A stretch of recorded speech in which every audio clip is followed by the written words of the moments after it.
Basic physical quality analysis report card. इस video में हम देखेंगे response ability, mental power, water shortage, hypoxia और पीएच मान।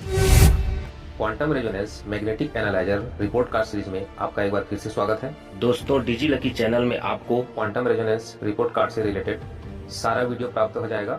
आप हमारे चैनल को सब्सक्राइब करके प्लेलिस्ट में सारे रिपोर्ट का अध्ययन कर सकते हैं। सबसे पहले समझते हैं बेसिक फिजिकल क्वालिटी को, हिंदी में मूलभूत शारीरिक गुणवत्ता। यह सेक्शन हमको जानकारी देता है कि हमारे शरीर में कितनी मात्रा में ऊर्जा है, कितनी मात्रा में पानी, हमारे सोचने समझने की क्षमता कितनी है और हमारे अंदर सहनशीलता की मात्रा कितनी है। ओवरऑल देखें तो हमारा बॉडी फिटनेस कैसा है, यह सेक्शन हमको जानकारी देता है। पहला पॉइंट है रिस्पॉन्स एबिलिटी, यानी कि प्रतिक्रिया देने की क्षमता।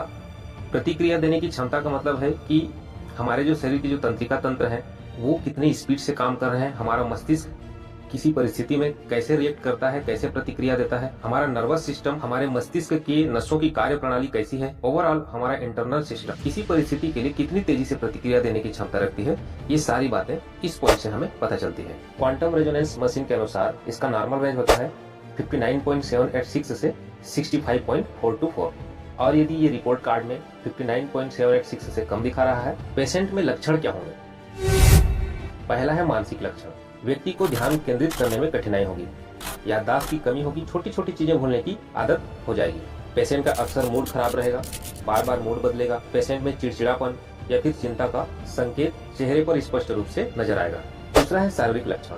पेशेंट को अक्सर थकान रहेगा, शरीर के अंगों के बीच सही तालमेल न होने के कारण शरीर में कंपन होगा, शरीर में झुनझुनी या फिर शून्यपन महसूस होगा। सामाजिक और भावनात्मक लक्षण। प्रतिक्रिया में देरी, पेशेंट बातचीत के दौरान जवाब देने में समय लगा सकता है। पेशेंट के अंदर में आत्मविश्वास की कमी रहेगी। पेशेंट को छोटी छोटी बातों पर गुस्सा आना सामान्य बात हो जाएगी। चौथा, गंभीर लक्षण भी हो सकता है। पेशेंट डिप्रेशन या एंजाइटी में जा सकता है। न्यूरोलॉजिकल समस्याएं हो सकती है। आइए देखते हैं इसके मुख्य कारण क्या है।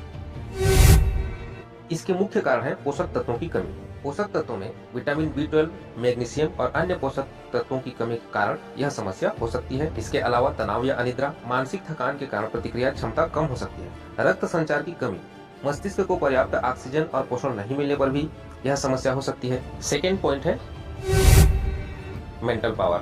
मेंटल पावर मतलब है मस्तिष्क की क्षमता, मस्तिष्क की सोचने की क्षमता, समझने की क्षमता और निर्णय लेने की क्षमता। यह पॉइंट ये बताता है कि हमारा मस्तिष्क समस्याओं का समाधान ढूंढने और तर्क शक्ति का उपयोग करने में कितनी सक्षम है, चीजों को याद रखने और ध्यान केंद्रित करने की क्षमता कितनी है, मल्टीटास्किंग और जटिल विचार प्रक्रियाओं को संभालने की क्षमता कितनी है, हमारा मस्तिष्क कठिन परिस्थितियों में मानसिक रूप से कितनी स्थिर और संतुलित रहती है। इस पॉइंट से हमको स्पष्ट हो जाता है। अगर यह रिपोर्ट कार्ड में 58.715 से कम दिखाई दे रहा है तो ऐसे पेशेंट में क्या लक्षण हो सकते हैं?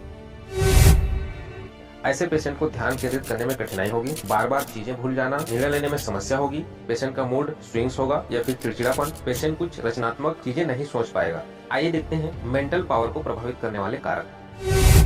किन कारणों से मेंटल पावर कमजोर होता है? पोषण और आहार। मस्तिष्क को पोषण देने वाले पोषक तत्व जैसे कि omega 3, fatty acid, vitamin B6, B12 और मैग्नीशियम, ये सारे पोषक तत्व अगर नहीं मिलते हैं तो मेंटल पावर कमजोर हो जाता है। नींद की गुणवत्ता। पर्याप्त और गहरी नींद मस्तिष्क को ऊर्जा देती है, परंतु पर्याप्त और गहरी नींद नहीं लेने से मेंटल पावर कमजोर हो जाता है। तनाव और चिंता। लंबे समय तक तनाव मानसिक शक्ति को कमजोर कर सकता है। मस्तिष्क की बीमारियां जैसे कि अल्जाइमर, पार्किंसंस या अन्य न्यूरोलॉजिकल समस्याएं भी मेंटल पावर कमजोर करने के कारक हो सकते हैं। मस्तिष्क का रक्त प्रवाह। अगर मस्तिष्क में पर्याप्त रक्त प्रवाह नहीं हो रहा है तो इस वजह से भी मेंटल पावर कमजोर हो सकता है। नेक्स्ट पॉइंट है वाटर शॉर्टेज। इस पॉइंट से हमें पता चलता है कि हमारे शरीर में पानी का स्तर कितना है। अगर पेशेंट के शरीर में पानी का स्तर असंतुलित है तो पेशेंट के लक्षण हो सकते हैं प्यास का बार बार लगना, त्वचा का रूखापन, थकान और कमजोरी रहना, पेशाब का गाढ़ा रंग और मात्रा कम होना, सिर दर्द और चक्कर आना, मुंह और होंठ का सूखापन, दिल की धड़कन तेज होना, ब्लड प्रेशर गिरना, किडनी की कार्य क्षमता का प्रभावित होना। नेक्स्ट पॉइंट है हाइपोक्सिया। हाइपोक्सिया का अर्थ है शरीर की कोशिकाओं और ऊतकों को पर्याप्त ऑक्सीजन न मिल पाना। यह एक खतरनाक स्थिति है क्योंकि ऑक्सीजन शरीर के सभी अंगों के सही कार्य के लिए जरूरी है। हाइपोक्सिया के कई प्रकार हो सकते हैं। पहला है हाइपोक्सेमिक हाइपोक्सिया। जब खून में ऑक्सीजन की मात्रा कम हो जाती है तब यह समस्या उत्पन्न होती है। इसके कारण क्या है? फेफड़ों की बीमारियां। अगर फेफड़े में बीमारी है जैसे कि अस्थमा, COPD, इस प्रकार की बीमारी है, फिर खून में ऑक्सीजन की मात्रा कम हो जाती है। दूसरा प्रकार है एनीमिक हाइपोक्सिया। एनीमिक हाइपोक्सिया में खून में हीमोग्लोबिन की कमी हो जाती है। जिस कारण ऑक्सीजन कोशिकाओं तक नहीं पहुंच पाती है। इसके कारण है खून की कमी। तीसरा प्रकार है सर्कुलेटरी हाइपोक्सिया। इस हाइपोक्सिया में रक्त संचार में समस्या के कारण ऑक्सीजन नहीं पहुंच पाता। इसका मुख्य कारण है दिल की बीमारियां। दिल में समस्या होने की वजह से रक्त का प्रवाह धीमा हो जाता है और जिस वजह से कोशिकाओं तक ऑक्सीजन नहीं पहुंच पाती और यह हाइपोक्सिया हो जाती है। चौथा प्रकार है हिस्टोटॉक्सिक हाइपोक्सिया। इस हाइपोक्सिया में कोशिकाओं तक ऑक्सीजन पहुंचती तो है, लेकिन कोशिकाएं ऑक्सीजन का उपयोग नहीं कर पाती। अगर कोई पेशेंट हाइपोक्सिया के शिकार है तो पेशेंट में इसके लक्षण क्या देखे जा सकते हैं? सांस लेने में कठिनाई होगी, सिर दर्द और चक्कर आएगा, त्वचा और नाखूनों का नीला पड़ना, दिल की धड़कन तेज होना, गंभीर मामलों में बेहोशी और अंगों का काम करना बंद हो सकता है, जिसे हम मिर्गी रोग भी कह सकते हैं। अंतिम पॉइंट है पीएच। पीएच मतलब पोटेंशियल ऑफ हाइड्रोजन।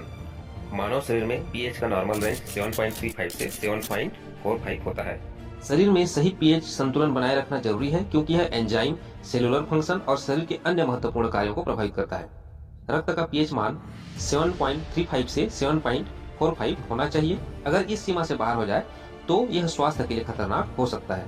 अगर रक्त का पीएच मान 7.35 से नीचे है तो इससे थकान, सांस फूलना, भ्रम और मांसपेशियों की कमजोरी जैसे लक्षण देखे जा सकते हैं। अगर रक्त का पीएच मान 7.45 से ऊपर है, यानी कि शरीर में क्षारीयता बढ़ गया है, तो इससे मांसपेशियों में ऐंठन, सिर दर्द, दिल की धड़कन तेज हो जाना, इस तरह के लक्षण पेशेंट में देखे जा सकते हैं। शरीर का पीएच मान सामान्य बनाए रखने के लिए हमें क्या उपाय करना चाहिए? पहला, स्वस्थ आहार लेना चाहिए। चीनी और अम्लीय भोजन जैसे कि सोडा और फास्ट फूड से बचना चाहिए। पानी का सेवन पर्याप्त मात्रा में करना चाहिए। पानी पीने से शरीर की अम्लता कम होती है और पीएच मान सामान्य होता है।